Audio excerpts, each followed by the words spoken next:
Okay, well then, folks, back in episode 3 of the Silly Goose Gang podcast. Wait, stop. Okay. Episode 3? Episode 13 even. Did I say 3? Shamateur.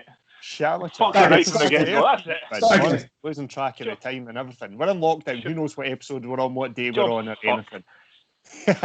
Episode 13 of the Silly Goose Gang podcast. Joining us today, we've got Johnny Payne, owner of Painless Performance, combat sports specialist, sports nutritionist, strength and conditioning coach for complete human performance, and he's happily joining us today for a bit of a chat. So welcome along, Johnny. Happily. Don't know about that. I was going to say, I can't remember anything, but I'm saying he's happy to be here. Yeah. When have I ever been described as happy? No, never. He's grumpily agreed to attend, and he's sitting under duress, demanding pints and tea. What you've got to remember is I've seen Johnny getting medals twice at Naga, and he was a little bit more pleased than average. still wasn't happy. Just go. Agreed. It's all right. Do you want to get a pint now? No, that makes me fucking happy. We know that much. It's all about pint. So there's two things I want to hear today. The two of you together. I want to hear Johnny's breaking his knee skateboarding story, and I want to hear Ali's dislocated hip story. Okay. What are you doing? You're planning a dislocation now, and you want to get it right? Is that what's going on here? You need some tips? No. These are two stories I want to hear. I don't want to. I've heard them. I know what they are, but I think everybody else needs to hear them because they're ridiculous. Whoever would like to. Oh, have you not heard that? I've dislocated my hip, and that was no fun. So let me hear about your hip then, Ali. Okay. Well, it wasn't my hip. Which makes it easier for me to tell. It goes back to when I used to play rugby when I was younger, and I was the team that I played at the time were over at a tournament in Kirkcaldy, SRU digital tournament going back to 93, 94 neck of the woods, and it was a multi-team tournament, and we were due to play this team next. We were kind of pretending to scout them, so we're all stood about watching them play and talking shit about them. And one of their guys, their winger, got tackled and fell to the ground screaming in absolute pain and agony. And his coach ran across, one of the first aiders that were there ran across, had a look up and decided that he had dislocated his hip. So the coach was like, it's fine, I'm a trained first aider, I know what I'm doing. Starts to manipulate the hip back into joint. The hip locks back in. At which point, the young guy, bear in mind we were all probably about 13 to 15-year-old. At this point, the guy kind of half sits up, coughs up blood, and passes out cold. So the first aider gets him on, they take him away to the hospital and all the rest of it. So later on at the end of the tournament, we're all having like a post-tournament dinner where all the teams get to sit and get fed and stuff. And little rumours start coming through. Obviously, this is well pre-internet days. And basically what happened was, and we shouldn't be laughing because it's horrifically unfortunate, but the young kid, when he had fallen, basically his testicle had slipped out of his jockstrap support, whatever he was wearing. And when his coach set his hip, his testicle got caught inside his hip joint. Ruptured his testicle.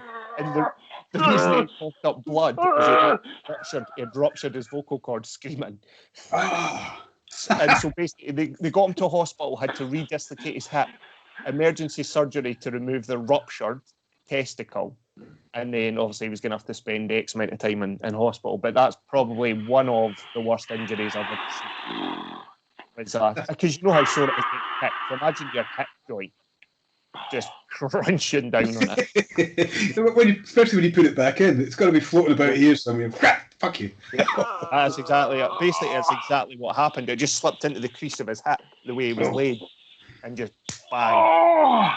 There we go. Fuck, man. But a hip coming out is painful enough without adding insult to injury, man. I mean, that's my hips come out once. It was really weird, and I would say, in amongst all the injuries I've had, which are numerous, that was probably one of the worst pains. Fucking horrible. I can't imagine getting a bollock trapped in there at the same time. Yeah, no, it's not worth thinking about it. Well, I can imagine it, and I wish I couldn't, because we've all been kicked square in the nuts before, or had a nut trapped somehow, or pulled, or fucking whatever, and I can't imagine it clamped down by the fucking force of a hip. That's horrendous. Thanks for teeing that up, Chris, and thanks for sharing that. Yeah, exactly. So once it pops out, it kind of sucks back in as well. So it'd be oh. So that was the story. That's my story. That's amazing. Well, I'm glad I'm on here. I'm glad I'm here to witness and listen to this fucking horror. My knee my skateboarding knee is nowhere near as gruesome as that, frankly. I had well, Chris knows I didn't even get on. So when people ask me what happened to the knee, usually they do one of a few things. They assume it was some kind of flight accident, so I just leave them to think that because it's harder, isn't it?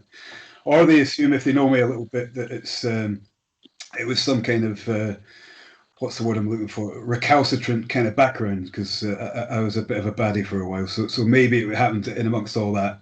So I let them believe that. But the reality is, it was a skateboarding accident, which isn't. I mean, it's still, if you know enough about skateboarding, it's like, oh fuck, that must have been sore. But at the same time, it's not quite as quite as a hard man tale as people like to believe. And I didn't even get on the board. I was at a skateboard competition.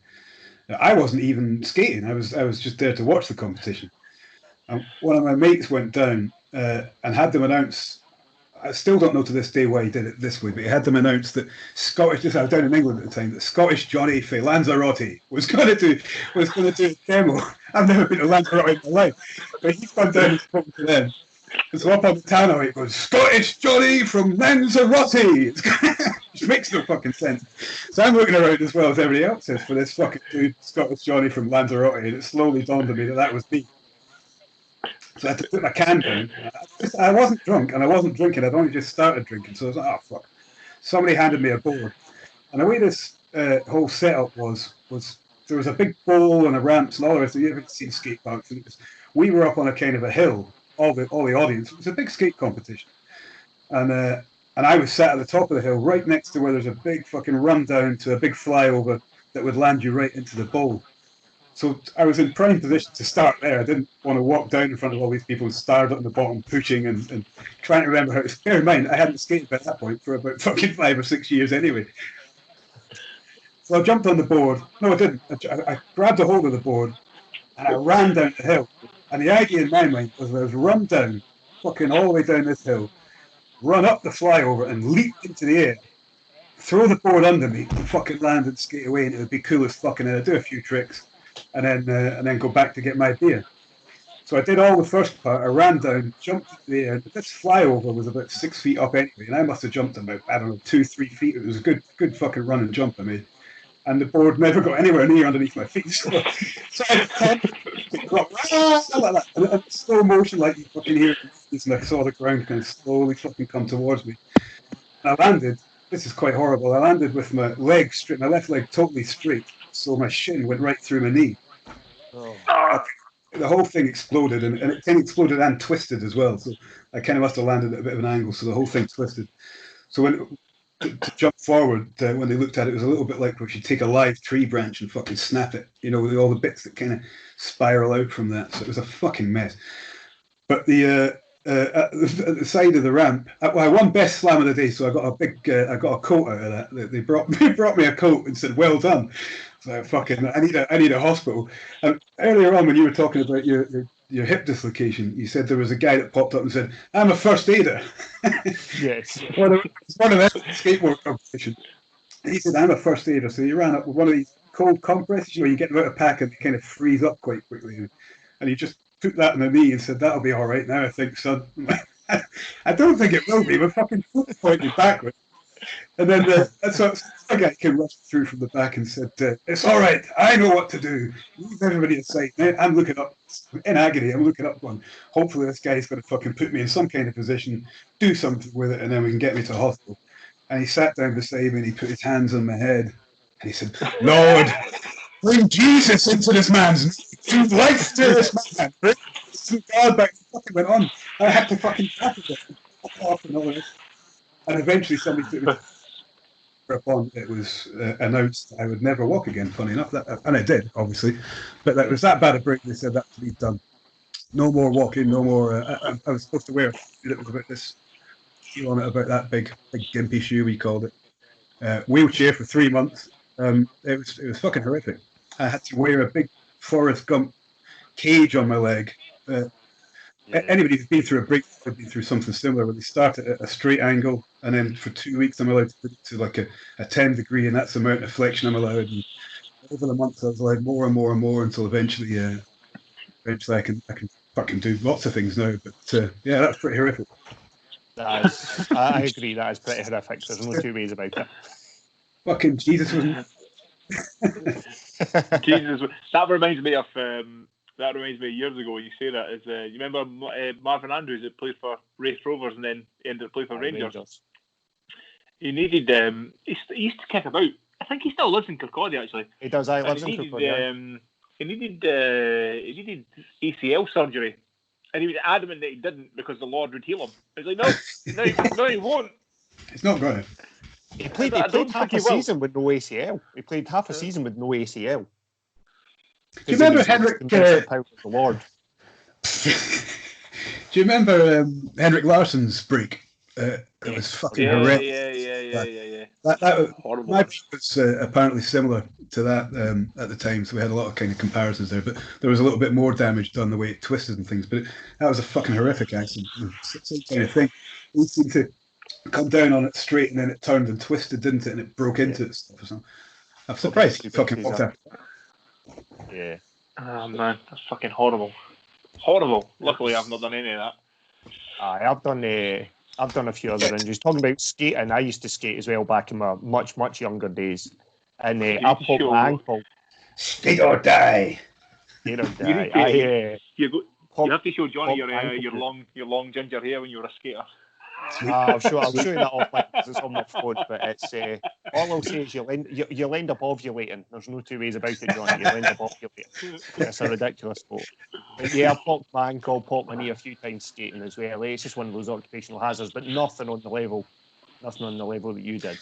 I skated for years and years. We up in Thurso, where I'm from, we got the Princess Trust came up and built us a big ramp. Do you know? I don't know if you follow the skate scene at all. Clan Skates over in Glasgow. Yeah, with Colin Kennedy. Yeah, and another guy called, I can't remember Jamie's second name, but Jamie ran that with him. And they built a big thing out in Annie's Land, a big church skate. That was a big mecca for people all over Scotland. Anyway, they came up and they built ramps for us up in Scotland, or we built them with them. So we skated for years and years and years and never had any bad accidents, nothing at all. No breaks, just the usual bits of skin coming off and all the rest of it. Yeah. And then that one time, 5 or so years later, and I insist I was not drunk, fucking the worst skateboarding accident I've heard anybody have. I wasn't even on the fucking... Nope. Horrible. Back skating there though, Chris knows, I bought I got a board, did it up, went out to Focus out in Edinburgh, great shop, got it all set up. There's a skate park just down the road, about 300 metres away from my house, that I've been looking at for years, and I've been skating a little bit, but it's like an old man skating there. I'm just kind of cruising the edges and moving around, and like an old Paulo Peralta kind of surf vibe I've got going on there, mostly because I'm scared. What he doesn't tell you, so Ali, what the part he doesn't tell you is every time before he drops in, all he does is goes, "It's Scottish Johnny to Lanzarote," and he jumps in and goes himself. I've got the kids announcing it now as well. They stand on the other side. Gabriel's his hype man. Here he comes. Brilliant. It's been a long time since I've been on a skateboard. A long time. Dear. I still love it. Again, well, I shouldn't keep saying this because there's going to be lots of things Chris will have heard before, but a good friend of mine, Tommy, it's a year ago, a couple of days ago, Tommy died, and when I'd been down, the last time I saw Tommy, I'd been down to Cornwall to visit him, and he had a board. He had his board and he had a spare board, and he'd never stopped skating. Never a great skater, just loved skating, you know. And he took me to the top of a hill, and gave me a board and said, "Come on, we're gonna fucking bomb this hill. We're gonna go down it." And we just smoothed our way down the hill. And I shit myself. And he said, "Do it again." And we did it again. Second time around, I absolutely loved it. And he said to me at the time, he says, "Why aren't you still skating?" And I said, "Well, there's this thing, there's that thing, and all the rest of it." And he said, "But you always loved skating." And I said, "Yeah, I still love skating. I've just had the fucking best hour I've had in years, you know." And he said, "Well, you should be skating then." And it was this back and forward conversation where he couldn't get it in his head at all why I wasn't doing something that brought me absolutely a shit ton of joy. And it was in that little moment, you know, and a few times I've had with Tommy, where I kind of thought, now, why the fuck am I skating? You know, I've got it in my head that I'm too old, you know, and I've got it in my head that it's a bit, you know, it's something that the kids do and I'm going to be laughed at going down my street. And he was kind of, every time I threw these excuses up, Tommy's just going, "So fucking what? What do you care about what the fucking local guy that looks, if he thinks you look like a dick, you probably think he looks like a, just go for a skate, Johnny, you know?" And slowly, as I've gotten a little bit further on into my decrepit years, I'm starting to kind of really listen to that message, which is do what you love and stop fucking, you know, I'll be dead soon, so why am I skating? Most of the sort of OGs in all the extreme sports are your age group anyway. Do you know what I mean? All those guys are mid-40s. I think Tony Hawk's. Is Tony Hawk 50? 52 something. Yeah. So those guys are that generation anyway, and you know they still skate. They're still putting videos up the skate. Shredding it. I saw a thing. I don't know if you've seen this before with Tony Hawk. He had what do they call it in America when they go through the checks at the there's a name for it. Yeah, I was just going to talk about that. Yeah, through the TSA stuff. TSA, that's it. So I don't know if you know this little story, but he'd gone through. The guy looked at his ID and went, "Oh, Tony Hawk. Wonder what he's doing." And Tony Hawk went, "This." I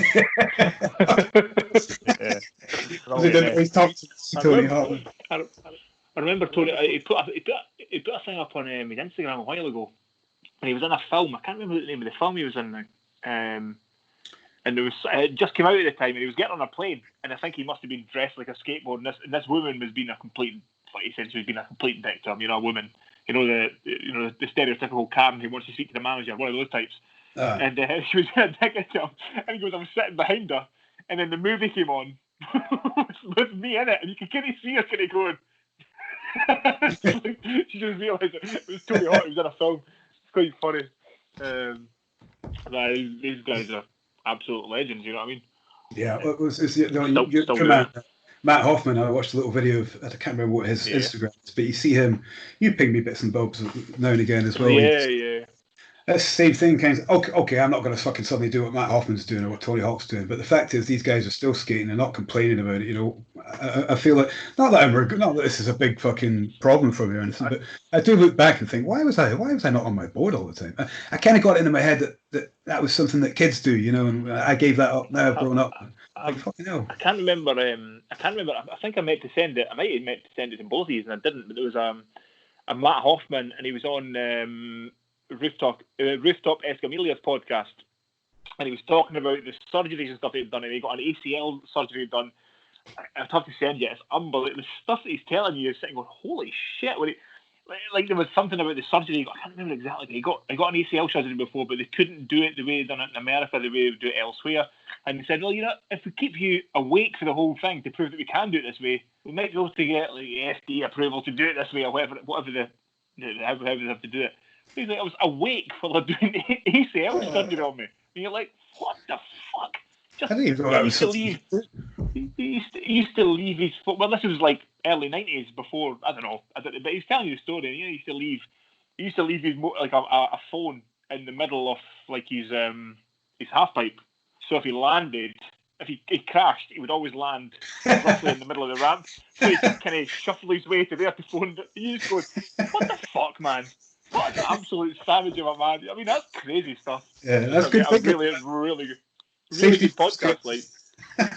Yeah, so he did. He would leave a phone right in the middle so he could always crawl. Because he said a couple of times he had went out and he'd wake up and go, oh, fuck, and he couldn't use his legs. It's like try to shuffle his way. You know, he left the phone. That was a really good podcast. So, yeah, amazing life. But Hoffman and Tony Hawk, all those boys were legends, or are legends. We're saying where that they still are. It's a fair point, though. You know, I mean, I kind of jacked in. I used to surf as well and kind of gave all that up. I used to skate, and then you just go, I'm old now, and I stopped doing it. Partly because my knees and ankles fell apart with the skating, but the surfing's always got that wee niggle in the back of my head. It's been a long time since I've been on a board. I don't have the flow I'd and love gear to anymore, watch. sadly. I'd love to learn it. Did you ever see the Under an Arctic Sky documentary on on Netflix? Fucking amazing, man. So cool. So cool. Like, imagine surfing under the Northern Lights. Amazing. I don't know if you know of Thurso, Ali. I used to surf in Thurso a lot. I used to go up to Thurso all the time surfing, yeah. You'll know then, that's a huge surfing community. In fact, it's a big surfing mecca. People come from all over the world to go there. So I kind of grew up, funny enough, I didn't surf. I tried it once. I'll tell you about that in a second. But the whole scene up there was surfing and then skating as well, because obviously that's kind of the kind of a brotherly fucking love there between surfers and skaters. It's very similar kind of lifestyles. But surfing was a huge thing up there, so I kind of grew up in that environment. I went up there.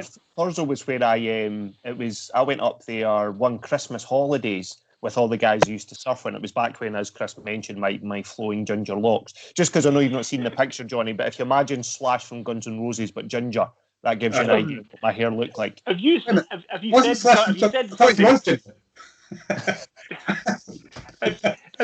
to somebody, right, throw a Scottish person?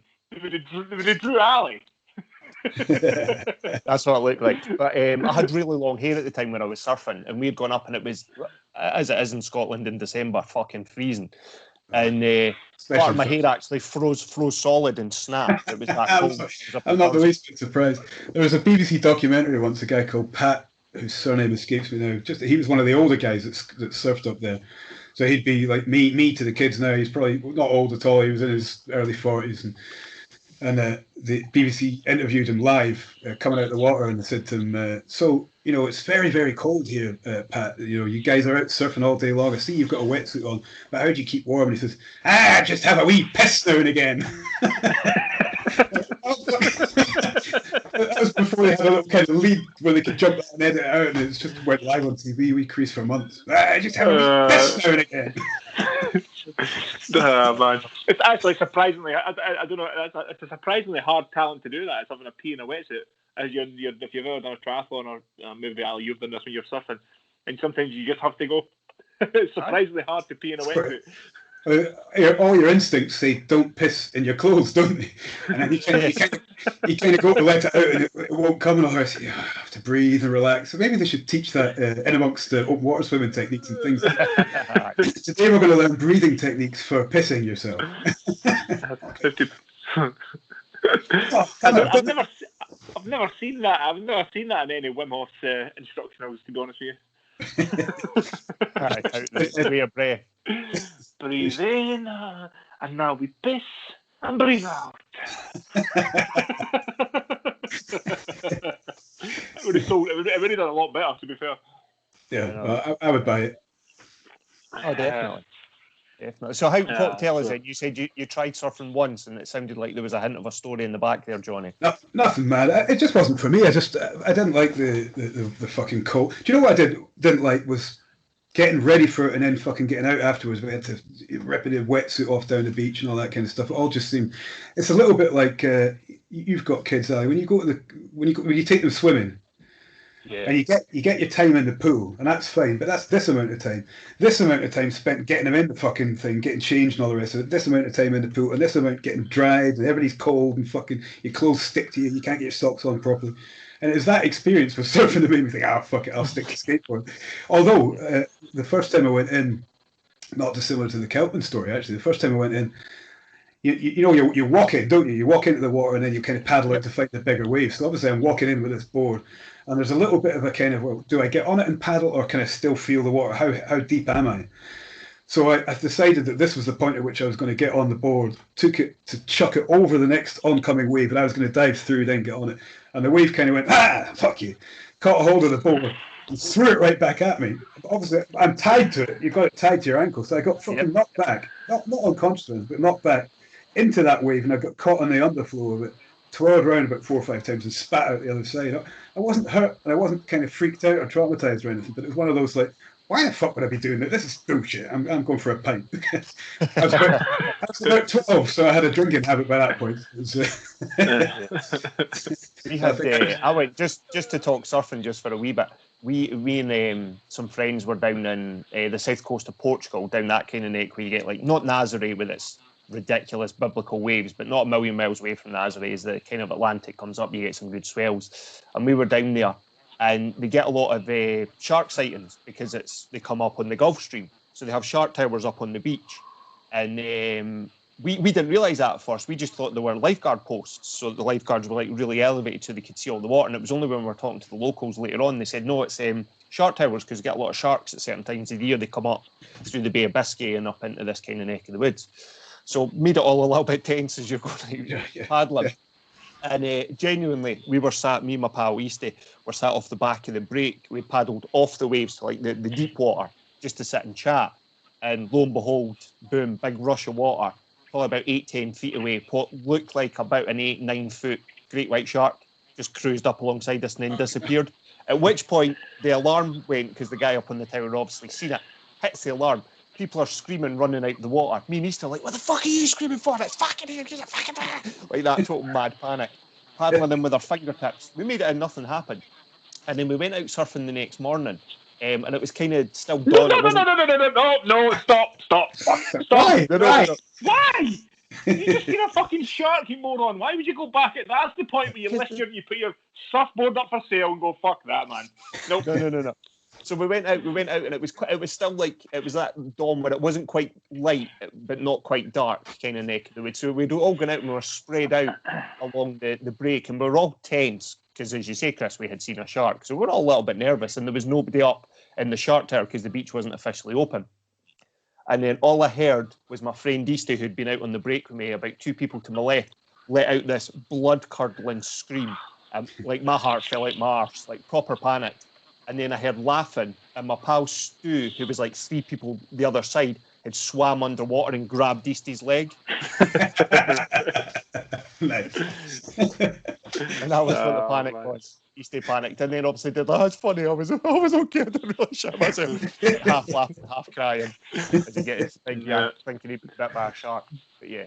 Just one of those things that just no. The seas are terrible. It's a fucking terrifying thing. Yeah.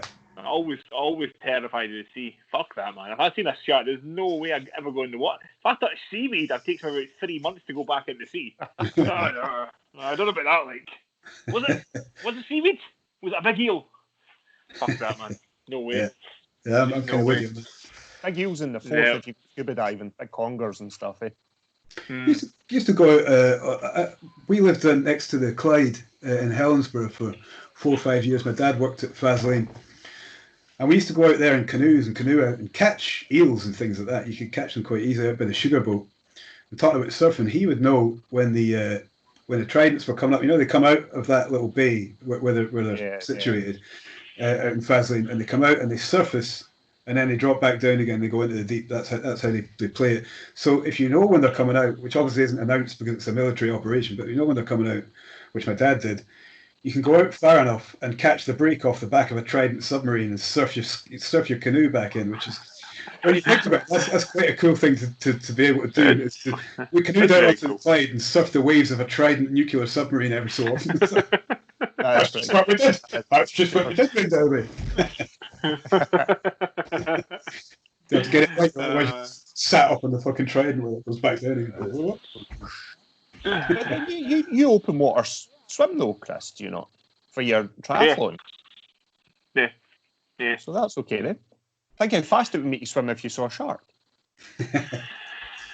Well, I could do it with someone to make it faster. But no, you see, in the Keltman, as Johnny was talking about earlier on, you swim through a lot of jellyfish. And it's freaky to begin with, but towards the end, when you're getting tired, you just smash through them and you don't care. It's not so bad because you've got gloves and stuff on. I had a full face mask on, so. But no, I don't. Yeah, there's been a few times when I've got my foot caught in like a net or something in Loch-O. You'll catch a bit of net or something. You go, oh, the fucking hell's that? It takes you back to the beginning and take 10 minutes and go, was that just a piece of netting? Could be a shark. What if Loch Ness Monster's got relatives? You know what I mean? A shark. How did it get that? But do you know that there's no sharks in there? Pretty much. You don't know. You don't know anything. do something. Open water swimming's good fun, but yeah, still a bit weird when you touch things. You do touch things from time to time and go, oh, I didn't like that. But you can't, you just have to keep moving, obviously. But unless you when you just swim out 50 metres and then come back very fast and just sit there and go, no, fuck it, not doing it again. No, not playing. Not doing this anymore. This is fucking stupid. Still traumatised, fuck this. Too scary. I don't mind this. I've genuinely always loved to see you. I think from what I've seen, it must be true because I've seen it on Facebook that I think we're allowed to swim in lochs again. I don't know. I know that the laws and the rules have been softened or changed, so to speak, down in England, but I don't know that we got the same privileges here. I think I'm sure you can open water swim now down in England. I know I saw Ross Edgley post up about getting his wetsuit on and going back out again, and there's a few other folk doing the same thing, but I don't think we have that privilege yet. Because I know it's still at this minute. It's still there's still 2 triathlons later in the year. Aviemore triathlon's still scheduled. That's September, and Craggy Island I did. That's a fun one. That's in October. They're both still scheduled, and there's that the Loch Lomond Aqua weekend, whatever. You can do loads of different swims. That's still scheduled to happen at the end of August. So it'd be cool to get, since nothing else is happening, it'd be cool to get and do something. One of those swims or both those triathlons or something. But we need to be able to get in a loch first. I don't know. Maybe a bit like a lot of other things where they're just holding off to find out what they can do. I don't know. There was some hint that the Glencoe Skyline, which I'm scheduled to do, I think that's off, and that's scheduled for September. So people are pushed back as far back as that. Is that cancelled? Because I know me and no, I don't think it's not cancelled, but they sent out an email to say something along the lines of, well, we're taking it under advisement at the moment, and it just felt a little bit like they were saying, excuse me, it's saying don't book your accommodation just yet, that kind of thing, which then causes its own problems, doesn't it? Because later on, if they say it's still on and they've given you a month's notice, how are you going to get accommodation? It becomes a bit of a free for all. So I've all but kind of cancelled these things in my mind, I think. I've not had an email about that. I'm supposed to be doing. I said I would do the 18K one. Is it the 3 meals race? I think it's called. Right. Danny's doing that. So I said I would do it with him, and I would just run behind him to make sure that everything's fine. So I'm going up that weekend again. But I've not had an email. I've not seen anything unless I don't know. But yes, I find these things in the junk emails now and again. Seems like Globetrotters one, but I don't know. I mean, the bottom line is anybody at all who would listen to this got this far and then thinks, "Oh, I'll take Johnny's advice," is a fucking moron. Talking about morons, I saw you were spreading dangerous misinformation that Bill Gates isn't responsible for COVID-19 this morning, Johnny. I was just suggesting that he may not. Don't quote me on that. Wait, what did you just say? Look. Not Bill Gates. Look, I'll 5G all over me. I'll be damned. This is actually a 5G amplification device. I'm trying to spread COVID in my house. That's what this is for. That is Bill Gates. That is Bill Gates. Sorry, Walt Disney's head. I know it's a crazy time, but someone brought me a cup of tea. Does that happen for you guys? No. Okay, too bad. Oh no. I had to make Mum want to bring it with me. I did that to start with, but I made an order for another half an hour. In half an hour, bring me more tea. I've got and if there's any hint of me having said order gets past the door that's behind me there, I'm fucking for it now. I have my Mont Blanc marathon cups. Do either one of you have any of those? No. So are they props, or do you have anything? Is this like a Letterman where they have the there's nothing in the cup and all that kind of stuff? Is it? No, I've already drank the water. Oh, okay. I've drank the water. There's nothing there. Pointless then. I drank the water, but no, I just like to drink it with them because I never use them for anything else. And this is just to make me look more interesting. Hold on. That's all that is. I'll bring my guitar interview and make out that I'm a musician. Does that help? Yeah. No. Yeah. No, I'm going to drop it. That was a bad idea. Hold on. So we're supposed to have Fergus on. Fergus is internet's not working. So we're going to get him back on next week, probably you at some point, to talk about his craziness. Exploits. Yeah, he's some mad stuff, eh?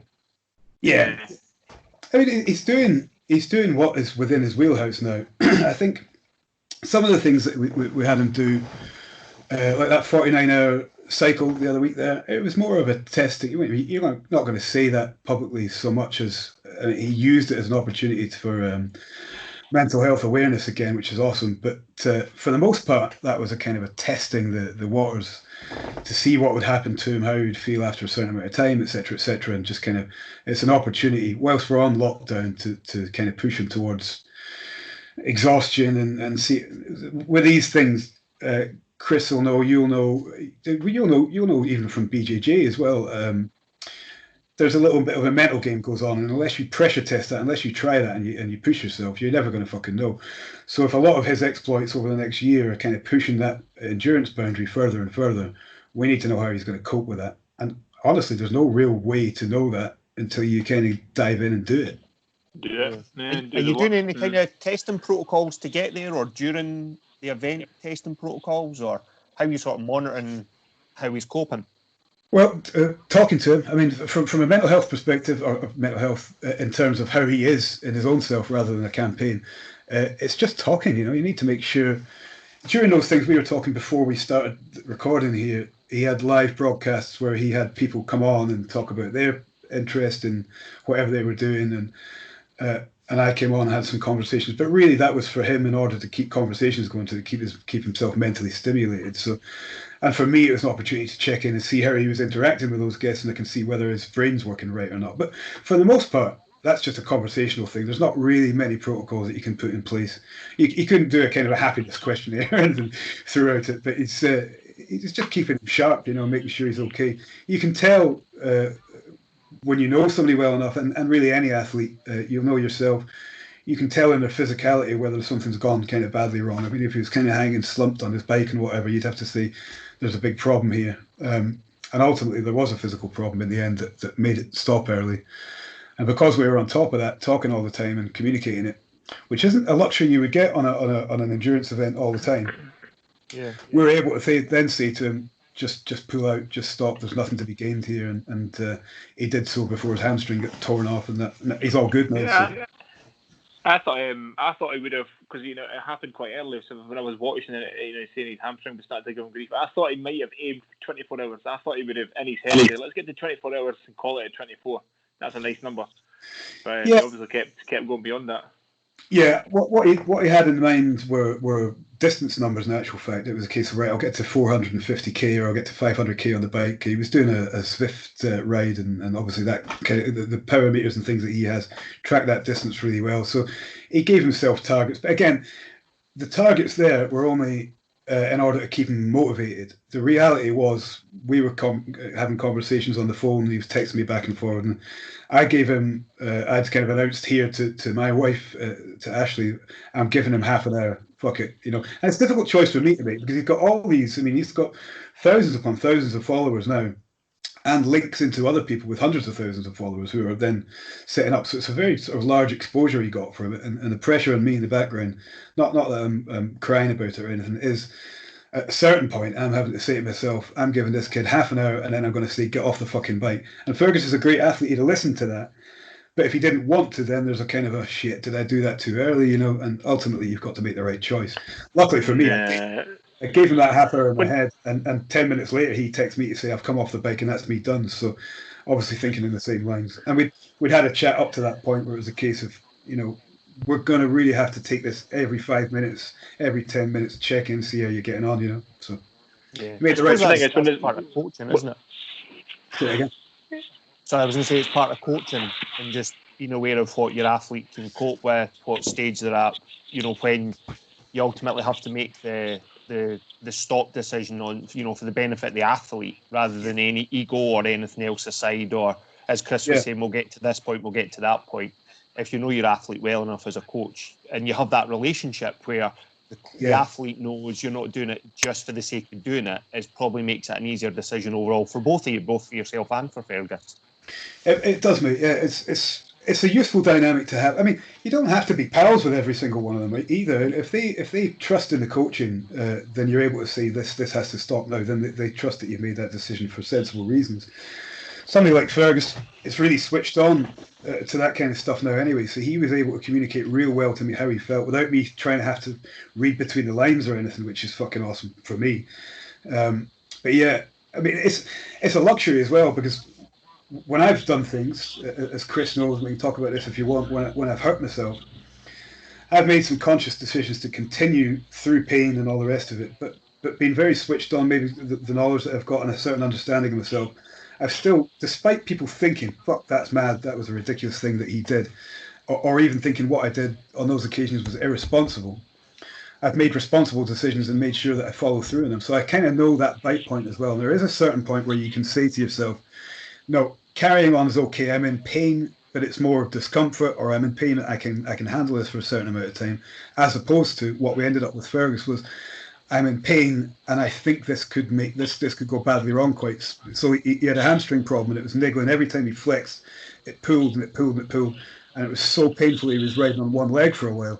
And the fear was that at some point he might actually rip that off pull it away from the bone a little bit and cause himself a permanent injury. In which case, there is no real question, is there? It's just like, right, get off the fucking bike. You know, you're not trying to.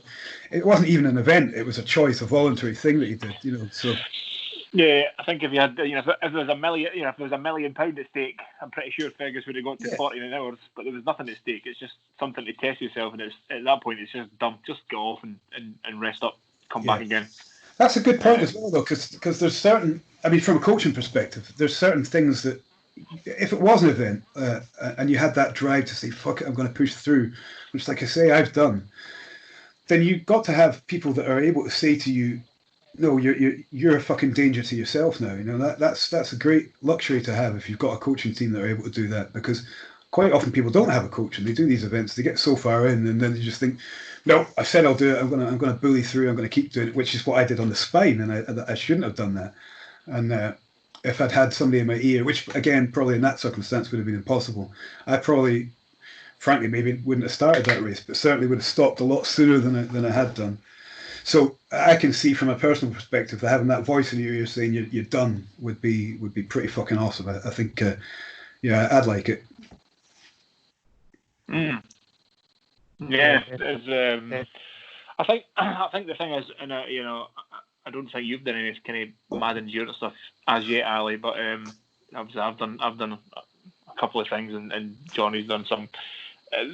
Unless you've been in the situations where it's a long day, you've been up since the crack of dawn and you're tired, a lot of people aren't in a position to even question what, how he feels, because there comes a point, I think, where when you say to somebody, I'm cycling for 49 hours, it doesn't mean anything to somebody, because unless they've done 5 hours on a bike, 10 hours on a bike, it becomes this. It's like saying somebody's worth £1 trillion. Like, what does that mean? Yeah. Do you know what I mean? Too abstract, isn't it? Sense. Yeah, so I think, a lot of people don't understand, where people will say, a couple of people recently have said to me, they've bought a bike and they've I've done 45 minutes. My arse is killing me. It gets hard. It's not easy unless you've done something of a reasonable distance. You don't really have any idea of how it feels to be 30 hours deep on a fucked hamstring. So to get to that stage is incredible. And I think that's why probably Fergus will become, he's becoming more popular and more well thought of in that circle, is because the people that know, what he's doing is crazy. So I think he's sorry. Go on, you go, Johnny. I'm just going to say there's an interesting thing, all that, to me anyway. I make these jokes about myself, but there's a reality to it as well, is that I kind of fall into this kind of old guard category where I don't do Instagram very well. I don't know how to build those followers. I don't really know a lot about marketing and stuff. Everything that I've done. It's been kind of word of mouth. And I like it that way. It's organic. But that's an interesting thing that goes along with that kind of stuff, is that if you have the capacity, the intelligence and the savvy, let's say, to build up an Instagram, or like this, to build up a podcast and promote it through the right channels and all the rest of it, then you're going to do well. But then with that comes the responsibility to those people And with that comes a strange kind of feedback responsibility, it seems, where events are then chosen and things are chosen. I'm going to do this thing because it feeds the Instagram channel well, because it feeds the marketplace well, as opposed to choosing something that might actually be difficult or choosing. You know what I'm trying to say? So, and I think Fergus is managing to kind of circumnavigate all that kind of stuff quite well, where he's actually doing things, he's attaching it to an intelligent campaign that he feels a lot about. But he's not doing stupid things for stupid sake to get attention. You know, people will do fucking mad stuff in order to get that kind of viral hit on YouTube, and I think that there's a problem. I see a problem in that. And then it comes back to, it just comes right back full circle then to what Tommy said, Diego. Why aren't you doing it if you like it? You know, you end up doing these things because I think they still get a lot of hits on YouTube. Yeah, but if you don't like doing it, well, I had that conversation, mate. On the flip, the flip side of that conversation is the same. He hit the nail on the head there. Is what Tommy said to me was a real driver for me, and has been for years now. Is this, you know, if you love it, why aren't you doing it? And it's like, yeah, fucking, that's so bloody obvious. Why the fuck aren't you doing it? But the flip side of that is, if you don't like it, why the fuck are you doing it? You know, I've had people in the gym training and fucking arguing and kicking barbells about the place and shouting their way through sessions and texting later on, this was a lot of shit, I don't know why I have to do this lift and that lift and all the rest of it. And you're like, listen, you're the fucker that wants to be a power lifter or a weightlifter or whatever the thing might be, you know. And I'm sitting in the back going, you know, if you don't enjoy weightlifting, you know, you don't enjoy if it makes you unhappy and aggressive and what's the word, anxious all the time, fucking do crocheting or take up knitting or something else, you know, get into Sudoku or whatever, you know, do something that actually you can come away from going, I love that. And it might just be reading books, for fuck's sake. Everybody seems to want, and this is the Instagram thing, everybody seems to want to do something that captures people's attention, all the rest of it. And what's lost is doing something that actually, A, feeds your soul a little bit, and B, frankly, and I feel this way a little, it actually helps those people around you, you know, even if it's just a case of spreading your own happiness rather than doing community service or something, you know. If you're a good, happy guy, you're fulfilled, your kids are happier, the people around you want to be around you and all the rest of it, then you kind of spread that happiness that way. If you're fed up because you've nailed your fucking flag to you know, you've pinned yourself to an event that's taken up all your time, taken up all your energy, you don't even fucking like it, then you're a moron, you know, in my mind. Or at least you're misguided. It's probably a fair way to say that. But I see it a lot. Yeah. What's quite funny though is, I think which lies outside of that is the amount of times, and you know this yourself, Johnny, is how many times you've been doing something.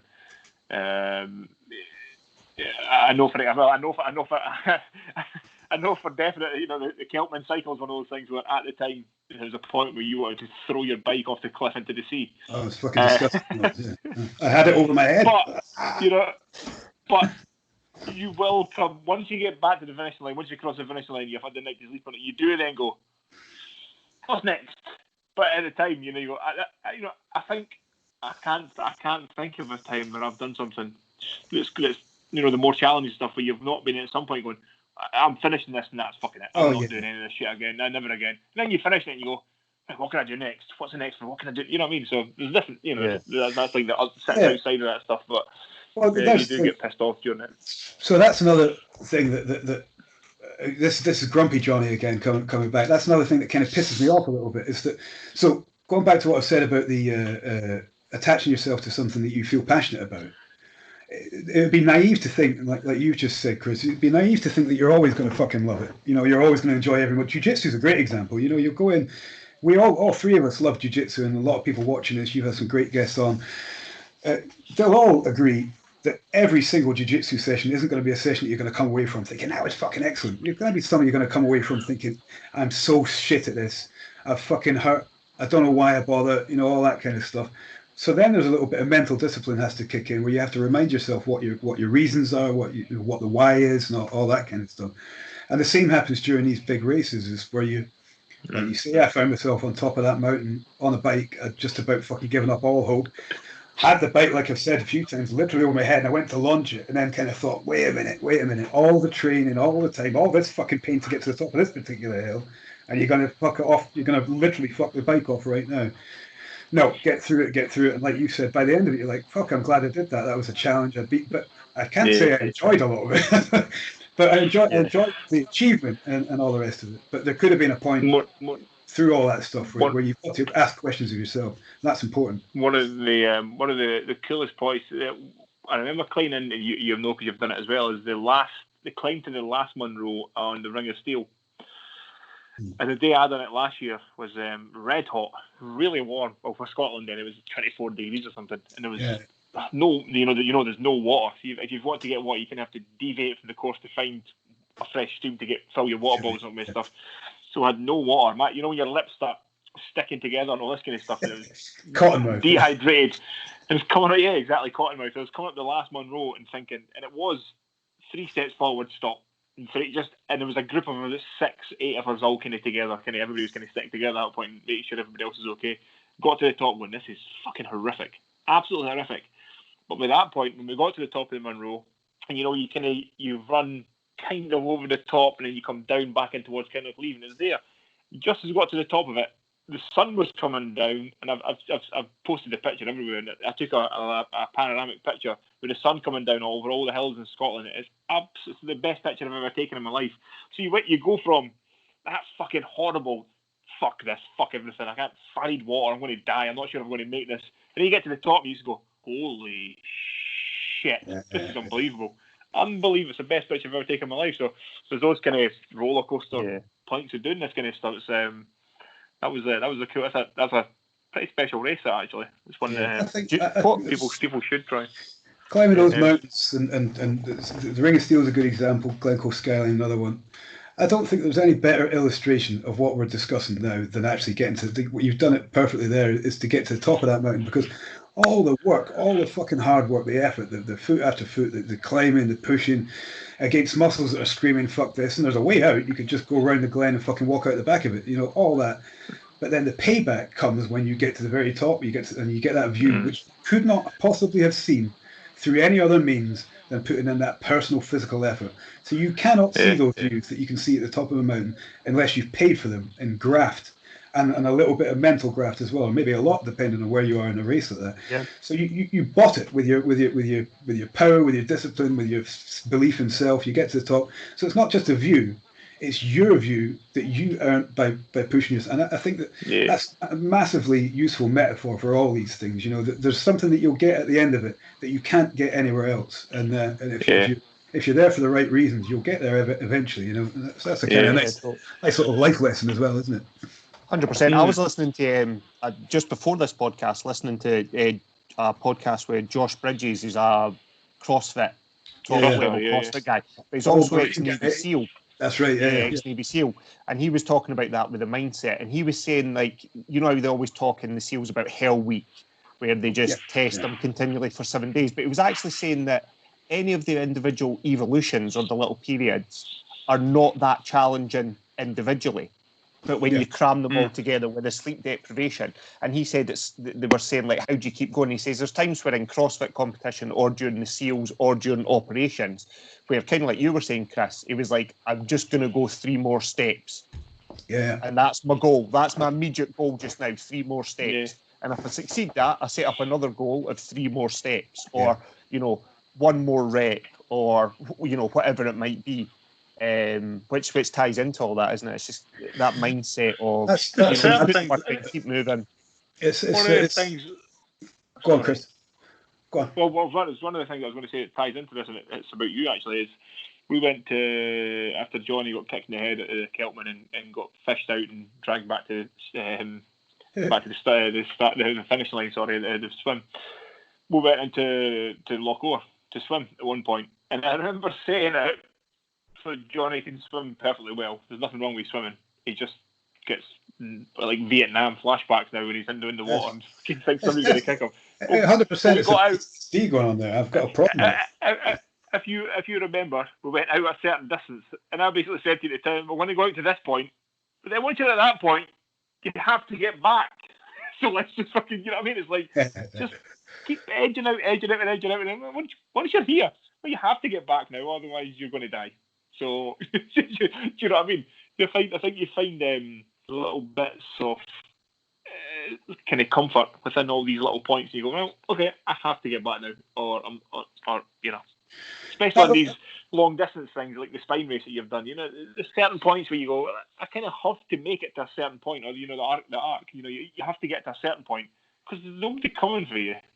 There's nobody, you know, you know what I mean? So on those races, there's yeah, you're right. There's, I mean, essentially they can come for you. I was talking on the CHP podcast the other day. There's a little button that you can press that brings in fucking air rescue. So you're never going to be totally fucked. But who wants to be the guy that presses that little air rescue button and fucking brings the Navy out because he couldn't run an extra mile? I think I'll just fucking drag myself that extra mile, or I'll pull myself into this farmer's field and scream for a bit. That's what, rather than getting the Navy out. What I had said to people about obviously the arc's a lot harder than the ring of steel, well, a lot further anyway in terms of, you know, the distance. The climbing's awful, but people say, you know, I was fucking knackered, no water, I had no food left, there's nobody there, and people say, yeah, but what would happen if you were in a real case of emergency? You go, well, you can phone Mountain Rescue and get me, but what are you going to Mountain Rescue? Hello, I'm awfully tired. Can you come and get me? Fuck this guy, fuck off. You know what I mean? Like, it's embarrassing at that point. You just kind of have to keep making it to it. You know what I mean? You can get out. It's a bit embarrassing if you phone and say, I'm a wee bit tired. You know, it's like a fighter. You know, we've all had fights. You've never, you know, when have you ever seen a fighter sitting at the end of the round going, listen, are you okay? Do you want to continue? No. Then they always say, I think I can get another round. And it's the same thing. You're just trying to keep posture moving forward. Yeah. With the mindset stuff, there's distraction techniques as well that you can employ and that kind of thing when you're moving for long enough. So, like you were both saying, like I was saying there, that about Josh Bridges, that one step in front of another, that runs rampant in almost anybody you read about. They'll have one way or another of describing that same thing. Do you remember Chris Ryan, the SAS guy, the second guy to write a book after Bravo to Zero? His story's more fucking mental than the Andy McNabb one. Where Chris Ryan ended up having to walk, I think it was 300 kilometers across into Syria, and at one point he thought he saw water. He ran out and soaked all this water that was coming out of this factory, and then realized it was a uranium factory. So he was drinking nuclear waste essentially off the floor. So he fucked himself even more. And the only way he got through that, the common theme in the book is just like, all he said was that he spotted a little clump of mud or whatever, and I'm getting as far as that. And when I get there, I'll map again. But it was like 3 foot, 4 foot markers. Yeah. But much less extreme than that on the spine and things like that. And something that's worked really well, advice I'd give to people doing big ultras, is that if you start to get these ideas in your head, the thoughts can become secular and circular. You know, you end up with this idea, I can't do it, and you keep fucking talking to yourself about that idea. You're gonna fail. So one of the examples is people will say, my fucking legs have gone. My legs have totally gone. And rather than thinking my legs have gone, they can think my legs are tired. So what I need to do now is focus on efficiency. So I'm going to focus on my stride. I'm going to count my steps within a 30-second time frame and make sure my cadence is good. I'm going to do this and next thing. If you focus on the technique and the efficiency, you could probably find yourself 10, 15 minutes further away from that initial bad thought. The cycle of negativity is then kind of being worked out, and you're back to a place where you can kind of manage yourself in an easier way. So there's tricks and things involved in that, but it's hard, and it does boil down to trying to just get through one moment to the next moment. Interestingly, Big Gumpy Walker was talking about when he had his rematch for the bare knuckle title. He was one of my sports psychologists. And they were giving him little like keywords if he's having a bad session to think about keywords and think about things to turn it around and put a positive spin on things. It's one of those things that he said he got massive benefits from it. Really big benefits from it. A lot of big names have done that.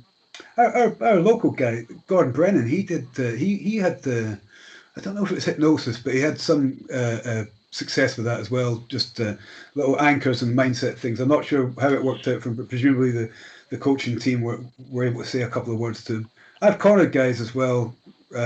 Ryan Quinn, he would have keywords that he wanted you to say to him, and it seemed ridiculous at the time. I can't remember what those words were. They were kind of obvious words like power and I don't know, fucking glory or something like that. But he didn't want us to talk to him about specifics in the corner unless it was an absolute must. He just wanted to hear these key words, and I latterly found it because it seemed odd to me. I latterly found out it was because he'd worked in a little bit of kind of meditation and hypnosis where these were anchors for him, and you know, I like all that stuff. I don't know a huge amount about it. I know how to kind of implement a lot of it, but you can go quite deep with that and do quite a lot of good, probably quite a lot of harm as well. One of the ones Gumpy was talking about was when he was feeling tired, as in fatigued. He had been keyed to look for blue, and if he saw blue, that was like his energizer. And he said, like, if he was in the gym hitting pads and was, as you say, like arms are gassed, and, I can't go anymore. He says he would just look around for something blue, and it would give him that, second wind, burst of adrenaline, call it what you will, that let him continue on for that next, 5-10 minutes, and then again, and then boom, boom, keep triggering it. I don't know if I was going to say this is personal. It's not dreadfully personal, but this is about me. But it's the same thing. I don't know if I ever told you, Chris, that when I was doing the Keltman and the cycle part of it, during those parts where I started to give up, I had a little trigger that I developed during it that really fucking worked for me, that I still use now. My mum had passed away 3 years before that, and it was hard for me. That was a hard loss, and as it would be for anybody. But it's something I didn't, still struggle with. And she had a poem that she loved about the colour purple that we actually read at her funeral and things. And the colour purple was, to her, the idea of being an old lady and wearing purple was kind of irreverent. And she was saying, when I'm an old lady, I'll fucking wear purple and I'll dress in fucking stupid hats and I'll spit if I like, and you can all fuck off. That's what that poem was about, which is obviously something kind of personal to us. So as I was cycling around, I saw a little clump of heather with the purple foliage on it, and it had been barren for ages, and I saw that, and a little bit of me thought, they're my mammy, and just a little bit of me just touching it, in myself, and then I went barren again, and then saw another little bit, and it jumped me up again. It's my mammy again, and then I found myself looking for purple. That's very interesting what you're saying. I've heard this before anyway, but it's interesting what you're saying about Gumpy because it's made me think of that. And I got through the rest of that cycle. I got through the run because Chris was my sport runner on it. So I had the distraction. I had company, essentially. But through the cycle, it was a very lonely kind of thing. Chris will be able to tell you that. But that little purple, all I was doing was looking for the purple. When I saw the purple, I'm telling you, I could put more power down just for a few minutes. And that's very interesting because, it's just a fucking colour, But to me, it was enough to invoke or to enliven something in me and make me feel even as simple as when my mammy would just tell me to fucking get your fucking chin up and carry on, stop being a fucking pussy. That's how she would have been about it. So, interesting. I like that. It was interesting to see. And as Gumpy had said, he wasn't really. I think like maybe the majority, or casting aspersions, but a lot of people think, sports psychology, it's all woo woo and bullshit, and it's not the hard science of biomechanics and physiology where. You can set up a protocol of if you run for X time at this speed, this will happen. And psychology is this might work for you, or you might try this, or you might try that. But there is definite advantages to it. I know I've changed that. When I was at uni doing it, I thought it was all woo-woo and bullshit. And I've changed it as I've got older, realised that there is a lot to it, that just because you can't measure it on a scale, there's definitely advantages to using it at the right time. I really believe so, yeah. Do you remember when... it was Steve Collins, wasn't it? They told Eubank that he'd been hypnotised and he couldn't be beaten. Yeah, that's right. Yeah, I remember that. Yeah. He was a fucking beast, wasn't he? Steve Collins, man. What a warrior he was. Steve Collins is one of those guys, man, where if you actually watched him, I'm trying to think of somebody more modern. If you actually watched him, it wasn't particularly, didn't do anything amazing. It was just hard and game and fit and always in your face. A hard man. And obviously better. He was a world champion, so it wasn't like he was bad, but he just wasn't flashy. He wasn't like a Kawasaki or a Eubank or anything like that. He was just tough, consistent. Just a great fighter. Really, really good fighter. Really hard, solid fighter. Good fighter. So talking about fighters, what are you going to do some more jiu-jitsu competitions? Do we get back to Naga eventually? Yeah, I think so. Yeah, well, I mean, I had focused. That's the fucking thing. This pandemic's killed us all, hasn't it? I had focused. So I had been doing all the ultra endurance stuff, and I'd been working real hard on a lot of things like that. And there's a lot of training goes into some of the things I was doing. And it took me away from jiu-jitsu, and I'd been kind of hovering on the sidelines, and yeah, I'll roll, but I don't want to roll today because my fucking knee's agony because it's fucked anyway, and I just ran 40 miles last night or whatever. So everything kind of took me away from it. And actually, interestingly enough, going back to what we're saying about doing something for your love of it and the passion of it, I started to get really kind of. I've got it back now, I think, but I started to get. I kept saying to Chris, I've kind of lost my boner for these things, And I had done it. It was just like, why am I fucking doing this? I can't be arsed with it. And I was still putting in the hours and just no love for it. I went back to jiu-jitsu and absolutely fucking loved it. Dan came over, as you both know, and we had some good times there. And it kind of spurred me on to push. Chris and I attended a couple of competitions together. And, we through that time got better. And that had been like kind of sitting writing my goals down, which I do every now and again. Jiu-jitsu competitions and getting better jiu-jitsu was top of my list. I've got a few other things that are really pushing to the forefront now, but that was top of the list. And then fucking went on lockdown and nobody can do jiu-jitsu at all. You're like, what the fuck? So I kind of realigned what I was doing before, and just enough to kind of push me through and keep me motivated through this. But yeah, definitely, man. I definitely want to keep competing at jiu-jitsu. I mean, I'm not very good. I dare say all three of us would like to think we are, but at blue belt level, you're so much more to learn. And you're good in a moment. You may be good with certain people and all the rest of it. But if you've been to a competition, you can be found out as well. And I love the idea of just slowly fucking removing those mistakes or adding some skills and all the rest of it. And if you look at the big long game, it's you'd be a long time getting your black belt, so why not just sit down and enjoy it? I look at it a lot like skating as well, as that, and you guys will agree with this 100%. I know you will. Is the community aspect? You can go for a roll. You could just do 2 rolls. You might be just having a day. I just want to go in, just get a couple of nice light rolls, and then you can be moving with people and really it's just about being around folk, and then you can just lay on the mats and talk and get the crack and all the rest of it. You feel like I don't see any other, in my life anyway, any other outlet where I feel like I'm among people that are my people, and it's a little bit like monkeys rolling about fucking outside the trees, it's very human, Well, I know for a fact that you feel the same way when you go to these some of the small triathlons that I've done are nice, friendly. Most of the bigger ones, same with the more serious kind of the sky racing stuff, it's all very serious. You sit there and go, you are not my fucking people. I don't like, I don't particularly like any of them. You know what I mean? You do these ultra stuff, and they're all very serious. And it's all when you go to fight, I've been asked so many times to join local triathlon clubs. You're like, I don't fucking want to join your triathlon club. Or your running club, fuck off. I want to be surrounded by fighters.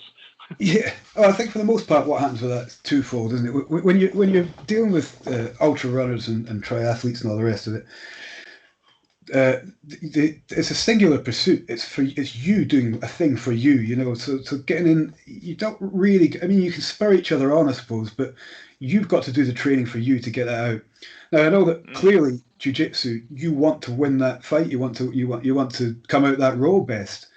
But even if you're training for a fight specifically, when you're in the gym and you're training with your sparring partners and you're training with you're rolling with your jiu-jitsu partners and all the rest of it, each role is giving and taking. So you kind of connect with that human being in a very different way. And if they catch you 2-3 times, and this is where I see it like skateboarding. If you and me are out skating, Ali, let's say you're a far superior skater to me and you're fucking doing all these kick flips and fucking all kinds of fancy shit all over the place, and I haven't even got a proper ollie down yet. When I get the ollie and I get it real neat and crisp and I pop up onto a curb or something, you're jumping out your skin as well. Everybody's going, yes, getting dead excited. And although there's maybe not that kind of bravado, perhaps, or that same reaction, when you and me roll, or when Chris and I roll, and you spin round and you feel like your mechanism was good there. You catch the arm, you got the Kimura in, and you turn the choke or whatever you've done, and it's crisp. Guaranteed, if I do that to you, one of the first things you're going to do is go, fuck's sake, man, that was cool as fuck. How did you do it? What did you do? And everybody's dead excited for each other. And that's something that I don't think, with all the best will in the world, and as being as respectful as I can towards triathletes and ultramarathoners, I don't think that there's a connection within that sport. Yeah. It's the same as Yeah, ours. that makes sense. There's no way of kind of giving what you've got. I mean, you're not going to go, brilliant, you've got the top of that hill faster than me, explain your power, because you know how they did it, they're better than you, so it's, but it's also the only way you can get better at jiu-jitsu as well is by being social. You can't get better by yourself. You have to be able to roll with other people. When if you're a complete asshole, you're not going to have anyone roll with you. So it kind of almost acts as its own self-filter, apart from Chris, obviously. But how do you get rolls in? I mean, you're ginger and you're an asshole, so who...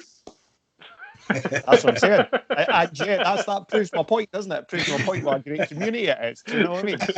Well, except even Ali gets rolls. Ali gets all the petty rolls under the sun. God, look at him. Absolutely. But it's true because I mean, although I've not competed because of my work and I travel, I've got gyms down in England that I just got in touch with and said, look, I'm down here for work for like a week. Any chance I can drop into a couple of classes? And without fail, every single person's came back and said, absolutely, here's the timetable. Just jump in. And you kind of go down not knowing anything, what's the class, and then at the end, as we all know, at the end of a class, right, we're going to go live. And someone will just go, fancy a roll, mate? And you go, yeah, and slap and bump, and off you go. And then, as you say, 3 minutes later, you're sat about chatting with them. So it's a brilliant exchange. I think I don't see another sport. I mean, there's a bit of bias here, obviously, for all three of us because it's something we're really into. But I don't see another sport where you can do that. Good example was Mott. We had him on here. For me, out at higher level, I was having a roll with him. I told you this, Chris. I think I was having a roll with him anyway, and I'm sat and he's stood and he's moving back and forth. Very dynamic guy, as you know. And all of a sudden, he's fucking jumped over me, cartwheeled over me, chin strapped me on the way past, spun around and fucking rear naked choked me, or whatever. I don't even know how the choke went in. And you would think that logic would tell you this dude's just more or less killed me. He's beaten me. That you'd be a bit pissed off. But I was so fucking excited by it. I'm like, how the fuck did you do that? And he says, I've been doing that a lot recently, but you just gave me the perfect. It was just the way you kind of sat back. It was the perfect angle for me to jump over. And I thought about that for hours afterwards. The way I sat back, what did I give him then? And he told me at the time, and I couldn't, don't have the jiu-jitsu intelligence he has as yet, hopefully. But it's just that little kind of bit where you could go away pissed. If you're going to go away pissed off, you got choked. It's not the fucking sport for you. But for me, and I'm still thinking about it now, still excited. You can tell talking about it, the way a guy killed me one time. It's like, where else are you going to get that? It never happened. In certain occasions it did, but in boxing, that kind of stuff never happened. Nobody would say, I cracked you with this, and this is what I did to do it. They just kind of go, you have to figure it out.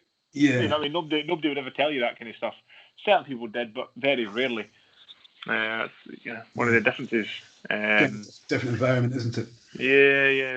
We're lucky to have guys like Mop round about us. There's a few guys at a higher level. I need to get out. Well, the good thing is once we get out of lockdown and we're allowed to train again, I'll probably make a point of getting out to Mop's place and a higher level more regularly. Just have fun. Just go and have fun with some things because there's I don't know when we're going to go out, but certainly there'll be a huge desire to get out there and get around about and train with different guys and have some fun.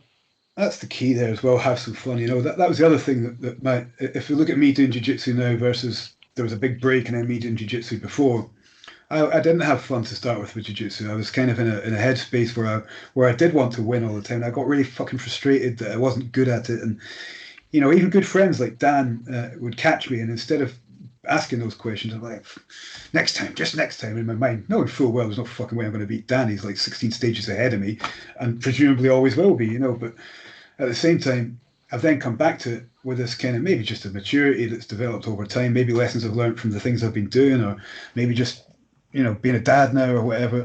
I've looked at jiu-jitsu now as just go in and have fun. And I'm going out to higher level, as you know, and there's no easy rolls out there, and I'm getting mullered almost every time, and I come home buzzing, excited, which makes me happy around the house, and everybody wins. So I can't wait till it all comes back to this thing. It's feels like it's a long time, doesn't it? Yeah, it does. I need to get out to higher levels. There's a few guys out there that saying this to Mop. Obviously Mop's out there. He's a cool guy, and Steve is a cool guy. Neil Pollock's a cool guy, really good guy, really cool guy, very, very helpful. there's a few of them. Danny Gray's the same as nice guy, really nice guy, helpful. So there's a lot of guys out there we need to get to. Yeah, and submission Sundays at Mock's place as well. Get out there and train. Actually, I think we both said that we were going to go down and train with Barry down in Sunderland. We said we'd both go down there and do some stuff. Getting fucking sampled on your head. Get sampled on my head, and I also did say I would go down and do some sparring with Big Gumpy. Go and do some sparring just because it's fun. Why fucking wouldn't you? Do you know what I mean? Why would you not go? Ali, I don't know if is Ali good? He's just okay. There's no change on you at all. You all right now. Visual's just frozen there. I've got to. I need to watch my time starting. I've got to go pick up my squat rack and Olympic bar and stuff sometime after 1 o'clock. So I'm going to get that. Oh, I mean, we've done a solid hour and a quarter here anyway, guys. Yeah, so we've been on for a while. We can wrap up unless you guys have got anything else you want to ask. We'll get you back on with Fergus. We'll have the two on together. Once Fergus gets a good internet connection, maybe next weekend or just even one night, whatever suits you. And we'll get you back on there and we can talk more in depth about Fergus's stuff and how you've been programming it and all kind of stuff. Be quite interesting. Good chat. Enjoy that. But aye. I do. You want to stop recording, Ali? Aye, stop recording then. Thanks very much, guys. Thank you very much.